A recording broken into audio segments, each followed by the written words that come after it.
Cha, Ya. kalau nak disebutkan pasal sign language atau bahasa isyarat ni kan, sebenarnya banyak kita nampak dekat Malaysia. Satu dunia semua ada. Betul. Tapi, pandai ke orang-orang kita ni menggunakan bahasa isyarat tu sendiri? Sebab sedangkan kita pun memang kurang lah kan untuk berkomunikasi Betul, dengan betul. orang-orang kurang upaya ni Betul, kan. betul. Tapi persoalan dia, perlu ke setiap sekolah wujudkan sesi ataupun kelab ke kan pembelajaran bahasa isyarat.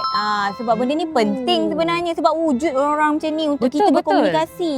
So kalau kita tak faham, macam mana kita nak berkomunikasi, betul tak? Betul. And this is good idea. Yes. Ha. So kita nak pergi tanya orang keliling, perlu ke, patut ke, tidak? Mari.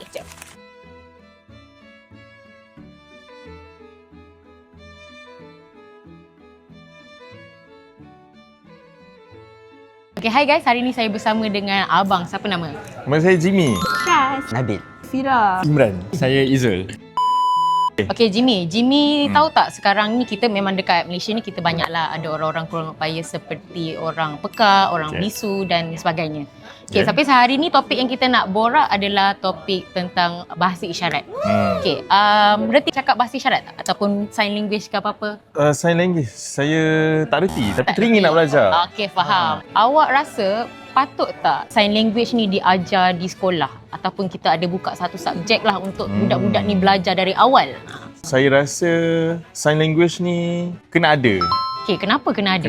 Kena ada di waktu peringkat awal lagi pendedahan. Nak bagi pendedahan dekat anak-anak kecil ni sebab yelah kita sekarang ni pun dah didedahkan lagi dengan kehadiran ataupun bukan kehadiran. Dia macam bahawa mereka ini ada sebenarnya. Yes, betul. Dan mereka, walaupun mereka kita rasa dalam kelompok yang minoriti, tapi kelompok yang minoriti ni perlu diberikan perhatian lebih khusus lah. Yes, betul. Kan macam sekarang ni kita dah tengok juga macam artis tanah air Malaysia kita macam Annie Zakri, siapa lagi, Mimi Fly pun dah terapkan dia punya elemen-elemen sign language. Yes, betul. Saya rasa sebenarnya perlu sebab bila dah besar ni kan, macam kita tahu sebenarnya banyak je orang perlukan exposure tu lah. So kalau dah besar mungkin lambat sikit untuk kita belajar kan. So baik belajar dari kecil. Betul. At least ada awareness. At least macam let's say ada apa-apa terjadi, kita tahu nak buat apa. At least basic lah. Yes. Kalau kat sekolah dia ajar basic pun dah okey dah Pernah sebenarnya. tak Syaz berhadapan dengan orang yang menggunakan sign language ni?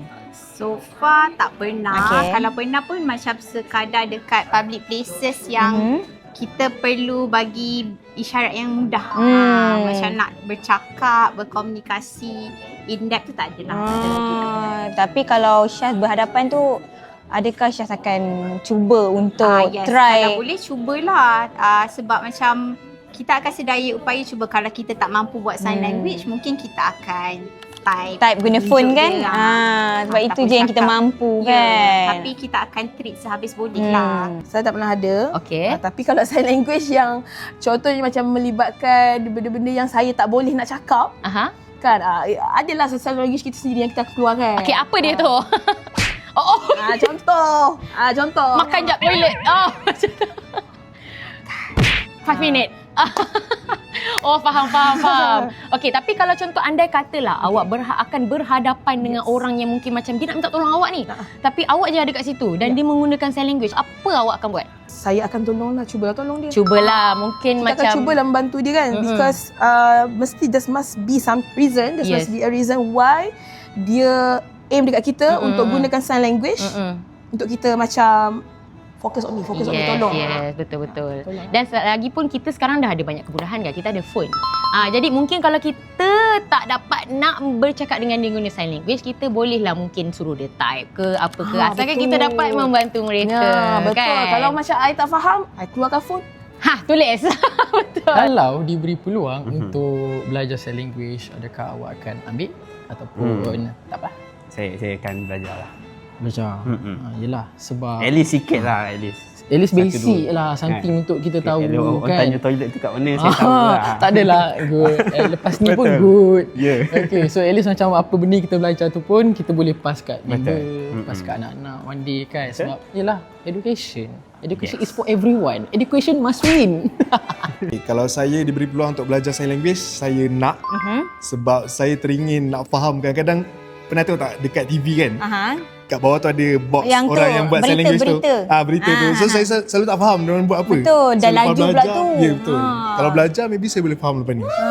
Kan sebab yelah kita pun zaman sekarang ni memang perlu belajar bahasa tu actually. Betul. Sebab dah makin ramai dah sebenarnya. Bukan nak kata kita mendorong orang macam tu, ada, cuma memang wujud orang macam tu. Betul. So untuk senang, untuk memudahkan orang pun senang, kita pun senang untuk membantu sesama kita, kita memang kena belajar bahasa tu kan sebenarnya. Betul, setuju. Saya setuju. Guys, so bahasa isyarat guys, benda ni bukan satu penghalang untuk kita mendekatkan diri antara satu sama lain guys. So benda ni juga sangat-sangat membantu kalau korang macam nak bercakap dengan orang yang susah nak bercakap ataupun orang yang kurang upaya. So lebih mudahlah untuk kita berinteraksi. So kalau korang pernah encounter dengan pengalaman macam ni, korang boleh komen dekat bawah. Jangan lupa untuk like, share dan subscribe. Jumpa korang on the next video. Bye.